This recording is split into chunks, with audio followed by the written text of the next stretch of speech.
धक्का मुक्की क्या कर रहे हो? धक्का मुक्की क्या कर रहे हो? आराम चलो। सरकार बदलती है, बैनर लगा रही है, वो धक्का लगा रहे हो। देखिए, वर्तमान समय में इस समय किसान जो है पूरी तरह से खाद को लेकर परेशान है और इस बात को आला अधिकारी भी जानते हैं। पिछले वर्ष जनपद महोबा में जो डीएपी की खपत हुई थी वो 38,000 मेट्रिक टन हुई थी और इस बार अभी जो है खाद जनपद महोबा में कुल 5,000 मेट्रिक टन आई है। और अब आप समझ जाइए इस बात को, 33,000 टन की आपूर्ति ये इतने कम समय में कितने जल्दी कर पाएंगे, जबकि हर बार आपने देखा होगा लगभग अगस्त से, जुलाई अगस्त से गाड़ियां आना जाना शुरू हो जाती खाद की, और इस बार अभी तक लोगों ने शुरू नहीं की। अभी जनपद में खाद नाम की चीज ही नहीं है। जनप्रतिनिधि और अधिकारी कह रहे खाद पर्याप्त है, कोई कमी नहीं है। किसान फिर नहीं मिल रहा। आप ये बताइए, ये अधिकारियों को सोचना चाहिए, क्या जमीन बढ़ती है क्या? जितनी आवश्यकता हमको पिछली साल थी, हमने अगर 20 बोरी डीएपी लगाई है तो 20 बोरी ही तो हमको इस साल लगेगी, तो जमीन तो बढ़ी नहीं। जब अधिकारियों को मालूम है कि इतनी मांग लगती है तो उतनी मंगा लेना चाहिए पहले से। और इसमें मेरा जो मानना है कि अधिकारी जो ऊपर गुमराह कर रहे हैं या जो भी सूचना दे रहे, इसमें सरकार बहुत बड़ी दोषी है। सरकार जानबूझ के ये कर रही है। जितनी आदमी की आवश्यकता है, आप आगे आने वाले समय में देखना, लगभग हिंदुस्तान में कुल मात्र 33% खाद की खरीदारी भारत सरकार ने की है और आगे किसानों को और बड़ी दिक्कतें आएंगी। हम लोग तो जनता के बीच में जाके यही बात करेंगे, सरकार से कहेंगे भाई खाद की इसकी आपूर्ति को पूरा किया जाए। किसान नहीं तो बुवाई नहीं कर पाएगा तो खा क्या पाएगा, क्योंकि इस समय तो यहाँ पर बुंदेलखंड में वैसे ही मजदूर पलायन करता कोई साधन नहीं है, खेती ही एकमात्र साधन है। आज देश के अंदर सबसे ज़्यादा बुरी हालत किसानों की है और शायद आपने देखा होगा, कल इस संबंध में मैंने एक वीडियो भी डाला है कि शराब तो ठेके में पूरे साल मिलेगी, चाहे जिस ब्रांड की खरीद लो, चाहे जितनी खरीद लो, लेकिन जब एक साल में 2 बार खाद की ज़रूरत किसानों को पड़ती है तो कृषि मंत्रालय प्रदेश सरकार केंद्र सरकार को डिमांड लेटर भेजती है कि इतनी खाद चाहिए। इसके बावजूद लाठी मिलती है किसान को और मारा किसान घूम रहा है। और हमारे यहाँ न तो उद्योग हैं, न नौकरियाँ हैं, न फैक्ट्रियाँ हैं। अगर हम लोग जिंदा हैं या बाजार में थोड़ा बहुत खुशहाली दिख रही, उसका कारण किसान है। समय पर उसको पानी नहीं मिलता और मुझे लगता है आज़ादी के बाद भारत की ये सबसे गैर जिम्मेदार सरकार है। हर 4 में से 1 नेता किसान परिवार से निकल करके आया है।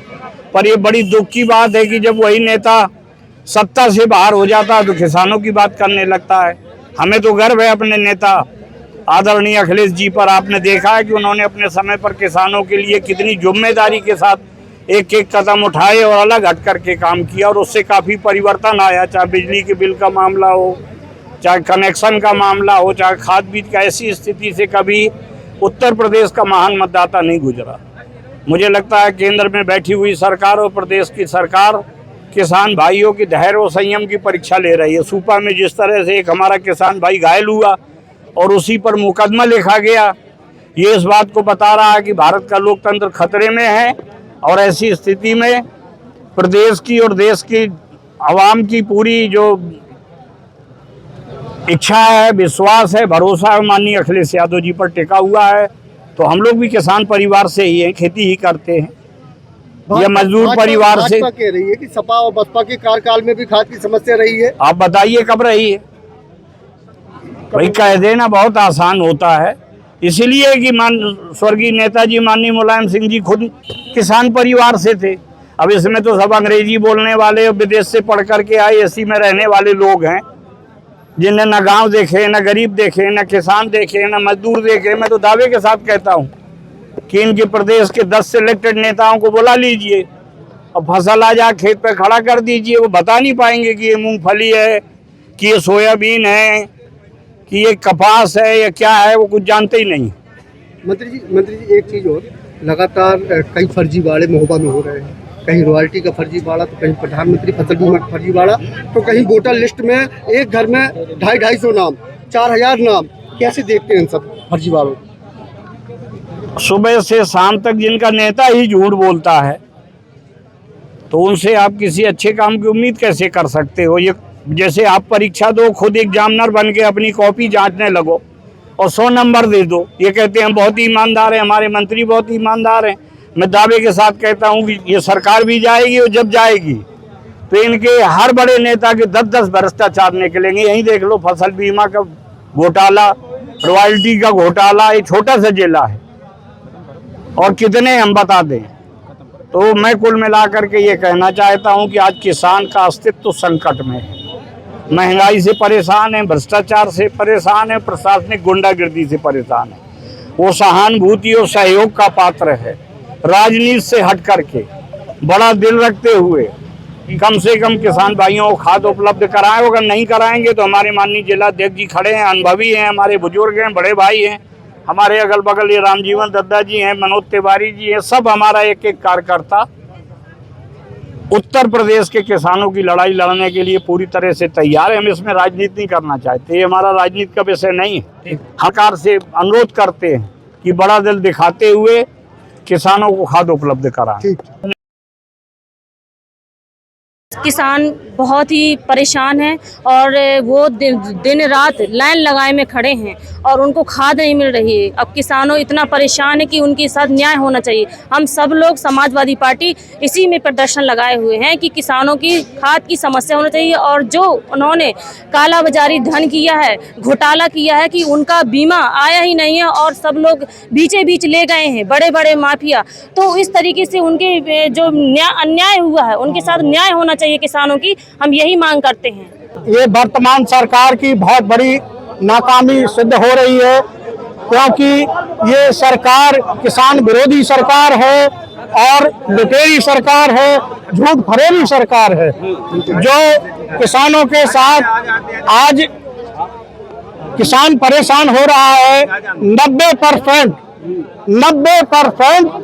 किसानों के साथ धोखा हुआ है।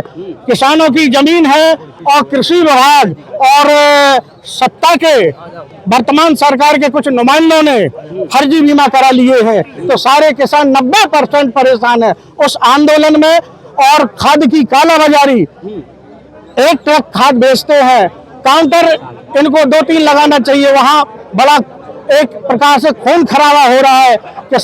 किसानों के साथ पुलिस बर्बरता कर रही है, पुलिस लाठी चला रही है। इस संबंध में हमने कृषि इकाई का घेराव किया है कि ताकि किसानों को न्याय मिले।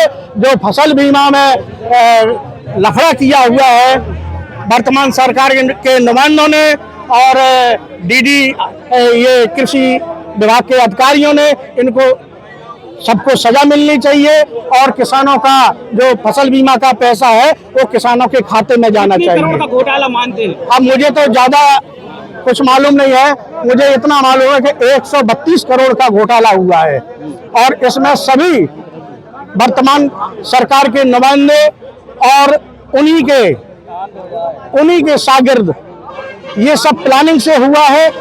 इसकी एक प्रकार से क्या बोलते हैं, कंप्यूटरों की लैब सी खोल करके बड़े पैमाने पर घोटाला किया गया है। सांसद जी, खाद की बात की जाए तो भाजपा सरकार कहती है कि सपा और बसपा के कार्यकाल में भी खाद की समस्या रही है, कैसे देखते हैं इसको? नहीं, सपा बसपा के कार्यकाल में इतनी समस्या नहीं रही जो पिछली साल से और इस साल है, क्योंकि 500 बोरी एक सोसाइटी में भेजते हैं, वहाँ 500 तो किसान ही बैठ जाते सुबह से 8 बजे तक। तो एक बोरी का क्या करेगा किसान को 5 से 10 बोरी चाहिए आज के समय में, क्योंकि किसानों के पास इतनी पर्याप्त जमीन है कि उनको खाद की आवश्यकता है। जी, फर्जी रॉयल्टी के नारे लगाए जा रहे थे, क्या है पूरा मामला? ये फर्जी रॉयल्टी का नारा तो ये इस विषय में मुझे पिछले वर्ष से भी जानकारी हुई थी। तो इस विषय में मैंने जो पिछले डीएम साहब थे, मैंने अपने लेटर पैड पर लिखत उनको व्हाट्सएप पे सूचना दी गई थी और मैंने उसका घेराव भी किया था। तो मेरे ही लड़के के नाम फर्जी मुकदमा लिखा दिया गया था कि क्योंकि सरकार वर्तमान में दूसरे की है, हम विपक्ष के हैं, तो हम विपक्षों को दबाने के लिए ये फर्जी मुकदमा लिखाया गया था। जनप्रतिनिधि कह रहे हैं खाद पर्याप्त है, आ रहा है, तो जा कहाँ रहा है, काहे किसानों को नहीं मिल पा रहा है? अगर पर्याप्त खाद है तो उनको सोसाइटियों में भेजें। इस विषय में मैंने कृषि मंत्री, केंद्रीय मंत्री जी को भी मैंने पत्र लिखा है कि हमारे लोकसभा क्षेत्र में खाद की कमी है, पिछली फसल नष्ट हो गई है, किसान परेशान है, तो कर्ज लेकर के वो खाद उठाने का काम कर रहा है, फिर भी किसानों को ये खाद आपूर्ति नहीं कर पा रहे हैं। सांसद जी, किसानों के लिए खाद, बीज, पानी आदि की समस्याएं और महोबा में सबसे बड़ा घोटाले, फर्जी रॉयल्टी, फर्जी प्रधानमंत्री फसल बीमा योजना, इन सबको कैसे आप सदन में उठाएंगे और किस तरीके से किसानों को न्याय दिलाएंगे? ये नवंबर में मेरा सदन चलेगा लोकसभा का, उसमें ये सारी चीज़ें, फसल बीमा की है, जो खाद की है और जो रॉयल्टी की, ये सारी चीज़ें मैं अपने सदन में सवाल उठाऊंगा और महोबा जिला, हमीरपुर जिला की जनता को न्याय दिलाने का काम करूंगा। न्याय नहीं मिला तो आगे समाजवादी पार्टी की क्या रणनीति होगी? देखिए, आगे समाजवादी की रणनीति तो समाजवादी तो बर वक्त किसान और व्यापारियों के बीच में खड़ी रहती है, मजदूरों के भी साथ खड़ी है, लेकिन ये वर्तमान सरकार बड़े बड़े पूंजीपतियों के साथ खड़ी है, इसलिए किसान और छोटे वर्ग का लोग परेशान हैं। सांसद जी, एक गांव है सजवाहा गांव, जहां एक मामला सामने आया है, प्रधानमंत्री फसल बीमा योजना का फर्जीवाड़ा इतना गंभीर सामने आया है कि वहां जो है महाराष्ट्र और मध्य प्रदेश के लोग जो है किसानों का फसल बीमा खा गए हैं। ये बीमा कंपनी और कृषि विभाग और वर्तमान सरकार के जो नुमाइंदे हैं, इन्हीं की मिली भगत से कि किसान कहीं का एक पंचायत में 3000 बीघे है तो वहां जाके 5000 एकड़ जमीन पे बीमा हो गया। बताओ ये है फर्जीवाड़ा कि नहीं है? तो ये वर्तमान सरकार जब तक रहेगी इसी प्रकार से लूटपाट होती रहेगी, क्योंकि वो सरकार अपने आप को मजबूत करने में लगी है और किसानों को बर्बाद करने में लगी है। ये किसान विरोधी सरकार है। जो अभी हाल में प्रधानमंत्री फसल बीमा योजना में कतिपय किसानों के द्वारा गलत डाटा पे या गलत कागज़ दर्शा करके फसल बीमा योजना को प्राप्त कर लिया गया है, उसी संदर्भ में उनका ज्ञापन था। इसमें ऑलरेडी हम लोगों के द्वारा डीडीएजी साहब के द्वारा खुद एफआईआर दर्ज कराई जा चुकी है और कई तहसीलों में लेखपालों के माध्यम से कई तहसीलों में किसानों ने भी सभी लोगों की शिकायत पर पुलिस इसमें कार्रवाई कर रही है। ऑलरेडी इसमें कुछ लोगों को गिरफ्तार करके जेल भी भेजा गया है, तो ऑलरेडी ये प्रक्रियाधीन है और इसी संदर्भ में उनकी मांग थी कि इस पर कार्रवाई होनी चाहिए। दूसरी वो खाद को लेकर इशू था। वर्तमान समय में हम लोगों ने अभी तक 1100 मीट्रिक टन से अधिक खाद बांट चुके हैं, जबकि इसी समय में पिछले वर्ष लगभग 400 मीट्रिक टन खाद बांटी गई थी। तो खाद की न कोई कमी है और खाद बांटने में भी किसी प्रकार की कोई कमी नहीं है। व्यवस्था बनानी पड़ती है, टोकन लेकर सभी लोगों को खाद दिया जा रहा है। जो किसान हैं अपनी खतौनी लेकर आते हैं, उनका नियमित वेरिफिकेशन करके उसके बाद उनको खाद दी जा रही है। खाद देने में किसी प्रकार की कोई दिक्कत नहीं है। कहाँ समस्या आ रही है? किसानों का कहना है कि जो समिति के सदस्य उनको तो खाद दी जा रही है, लेकिन जो नहीं, ये समितियों के जो सदस्य हैं, ये एक व्यवस्था बनाई गई, लेकिन वहाँ पर हम लोगों ने दोनों बातें की हैं कि समिति के सदस्य, जो समिति का सदस्य है, निश्चित रूप से उसको प्रायोरिटी देना समितियों का कर्तव्य है। और लेकिन किसानों को भी जो कैश काउंटर बने हुए हैं वहाँ से उनको खाद वितरण में किसी प्रकार का कोई विभेद नहीं है। और समितियों के माध्यम से भी 2 लाइन लगाकर जिलाधिकारी महोदय ने स्पष्ट निर्देश दिया है कि खाद बांटी जाए।